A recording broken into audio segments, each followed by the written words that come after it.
तुमच्या आयुष्यात तुम्ही अनेक भयानक गोष्टी ऐकल्या असतील. पण असा तलाव कधी ऐकला आहे का? जिथे 300 पेक्षा जास्त मानवी सांगाडे सापडले आहेत आणि काही सांगाड्यांवर अजूनही मांसाचे अंश होते. आणि सर्वात मोठा प्रश्न, ते सगळे एकाच ठिकाणी कसे मरण पावले? हा आहे रूपकुंड लेक, ज्याला लोक स्केलेटन लेक किंवा मिस्ट्री लेक म्हणून ओळखतात. हिमालयाच्या कुशीत लपलेलं एक असं ठिकाण जिथे निसर्ग, इतिहास आणि मृत्यू एकत्र येतात. हा तलाव आहे उत्तराखंडमधील चामोली जिल्ह्यात. उंची 5020 मीटर, खोली फक्त 3 मीटर, आकार फक्त 40 मीटर, चारही बाजूंनी बर्फाच्छादित पर्वत, त्रिशूल पीक, नंदागुंती पीक. हा तलाव वर्षभर गोठलेला असतो. फक्त काही आठवडे बर्फ वितळतो आणि तेव्हा खाली दडलेलं सत्य दिसायला लागतं. 1942 साली नंदादेवी नॅशनल पार्क मधील एका फॉरेस्ट रेंजरला, हरिकिशन मधवाल त्याचं नाव होतं, त्याला अचानक तलावाजवळ हाडं दिसली. ब्रिटिश सरकार घाबरलं.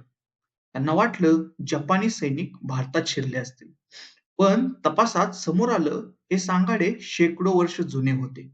आणि जसं शोध वाढत गेला, 300 पेक्षा जास्त सांगाडे सापडले. सर्वात भयानक गोष्ट म्हणजे काही सांगाड्यांवर अजूनही त्वचा आणि केस होते. त्यांच्या जवळ चप्पल, अंगठ्या, भाले सापडले. काहींच्या कवटीवर गोल जखमा होत्या, जणू काही कोणीतरी वरून हल्ला केला होता. शास्त्रज्ञांनी DNA टेस्ट आणि रेडिओकार्बन डेटिंग केली आणि जे समोर आलं ते अजूनच धक्कादायक होतं. हे लोक एकाच काळातले नव्हते. काही लोक 800 सीई मधील, काही लोक 1800 सीई मधील, आणि सर्वात शॉकिंग गोष्ट, काही सांगाडे ग्रीस आणि मेडिटेरियन रिजन मधील होते. म्हणजेच हे लोक भारतातले नव्हते. याचा अर्थ रूपकुंड हे एक ग्लोबल मिस्ट्री बनलं आहे. शेवटी संशोधकांनी एक थेरी दिली. या सगळ्यांचा मृत्यू झाला एकाच वेळी भयानक गारांच्या पावसामुळे. गारांचा आकार क्रिकेट बॉल एवढा, थेट डोक्यावर प्रहार, म्हणूनच सर्वांच्या कवटीवर सारख्याच जखमा आढळल्या. पण स्थानिक लोक वेगळी गोष्ट सांगतात.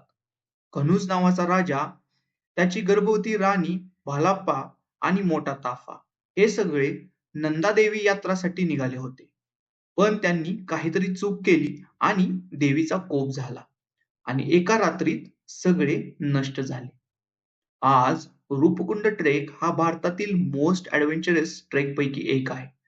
सुरुवात होते लोहजंग पासून, पुढे वॅन, डिडना, बेडनी बुग्याल, जे एकदम स्वर्गासारखं दिसतं, आणि शेवटी स्केलेटन लेक. हा ट्रेक 5-6 दिवसांचा असतो. ऑक्सिजन कमी, हवामान अनप्रेडिक्टेबल, शेवटचा क्लाइम्ब खूप डेंजरस. आजकाल या ठिकाणी रेस्ट्रिक्शन्स लावले गेले आहेत, कारण काही लोक सांगाडे घरी घेऊन जात होते आणि त्यामुळे हे रहस्य हळूहळू नष्ट होण्याच्या मार्गावर आहे.